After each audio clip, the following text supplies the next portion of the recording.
Hi అండి. ఈరోజు నేను మన ఛానల్లో వెజ్ బిర్యానీ చేసి చూపిస్తాను. 3 స్పూన్లు నెయ్యి వేసుకోవాలండి.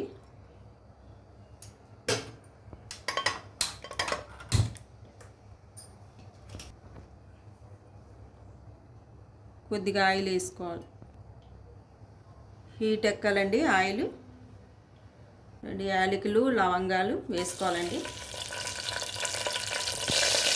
బిర్యానీ ఆకు, బంగాళదుంప ఆయిల్లో వేసుకొని వేగించుకోవాలండి.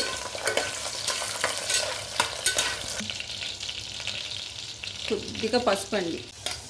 బంగాళదుంప వేగిందండి. టమాటా వేసుకుందాం. ఆనియన్స్, పచ్చిమిరపకాయలు, క్యారెట్, కొత్తిమీర ఒకసారి కలుపుకోవాలి. కాస్త సాల్ట్, కొద్దిగా అల్లం వెల్లుల్లి పేస్ట్, మిల్ మేకర్స్ వేయాలండి. వెజ్ బిర్యానీ బాగుంటుంది.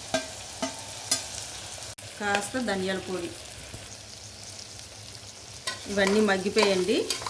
రైస్ వేసుకుందాం అండి. నేను గ్లాసు రైస్ తీసుకున్నానండి, కడిగి పెట్టుకున్నాను. ఒకసారి అంతా కలుపుకోవాలండి. కాసేపు రైస్ అంతా వేగనివ్వాలండి. రైస్ అంతా వేగిందండి. మనం ఇలా వేపుకోవాలి. రైస్ అంతా వేపుకుంటే పొడి పొడిగా వస్తుంది. గ్లాసు రైస్కి 2 గ్లాసులు వాటర్ వేసుకోవాలండి. 2 గ్లాసులు వాటర్ వేసుకొని ఉడికించుకోవాలి. సాల్ట్ సరిపోలేదండి, కొద్ది సాల్ట్ వేసుకోవాలి. కాస్త కొత్తిమీర. ఇప్పుడు మనం మూత పెట్టి కాసేపు ఉడికినవ్వాలండి. దగ్గర పడిపోయిందండి. దగ్గర పడింది కదండి. మనం మరలా మూత పెట్టుకొని స్టవ్ సిమ్లో పెట్టుకొని ఉడికించుకుందామండి. 2 నిమిషాల్లో అయిపోద్దండి. అయిపోయిందండి వెజ్ బిర్యానీ. 1 స్పూను మనం నెయ్యి వేసుకోవాలండి. నెయ్యి వేసుకొని మూత పెట్టుకోవాలి. నెయ్యి వేసుకుంటే టేస్ట్ అయితే బాగుంటుందండి.